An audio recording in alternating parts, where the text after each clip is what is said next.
The International Monetary Fund has applauded India's economic performance and termed it as a star performance. As per the IMF, India has contributed 16% of the global growth. Meanwhile, the IMF has also projected that Indian economy will grow to 6.3% in the current fiscal year. So that's some good news coming in from the economic front, where the International Monetary Fund itself has lauded India and estimated the growth rate for the country at 6.3%. On the telecast with me is Sharath Kohli. Sharath, quickly getting a response from you. Earlier, it was an indication that was provided by the World Bank. There was also discussion about India's GDP growth that was pegged at about 7%. And here it is, another affirmative being given by the IMF talking about India's trajectory, growth trajectory.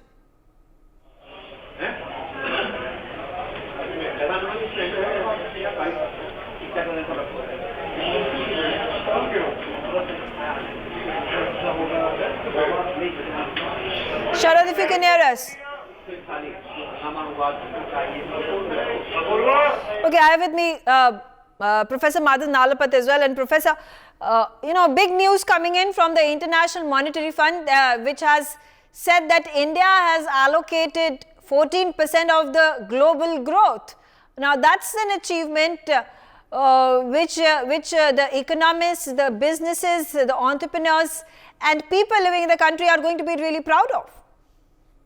Well, I'd like to point out that a lot of steps have been taken by the government during the second term to basically improve the ease of business and to basically ensure that, the historical record that we have got of, for example, harassment of industry, etc., ceases. So I think that is having an impact. The fact of the matter is that a favorable climate is being created for growth, both in terms of global geopolitics and in terms of national policy. And I think both these have combined together to create this particular result.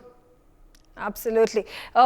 Also, in terms of our GDP growth projections, a 7% that was indicated by the World Bank and 6.3% is what is being indicated by the International Monetary Fund. So is there a possibility that we can exceed the 7% GDP growth rate?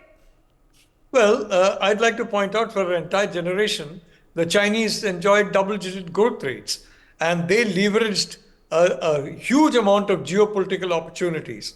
I think the Prime Minister, Mr. Narendra Modi, is trying to do that.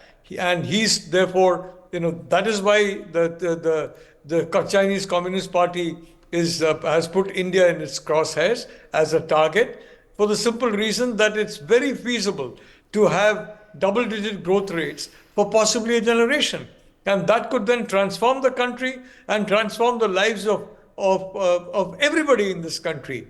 You will then genuinely have Garibi Hatao. We've been talking about Garibi Hatao since the 1960s, and yet there have been still a lot of Garibs, despite talk of Garibi Hatao. This kind of growth can really result in Garibi Hatao. For more such videos, subscribe to the NewsX YouTube channel, hit the bell icon.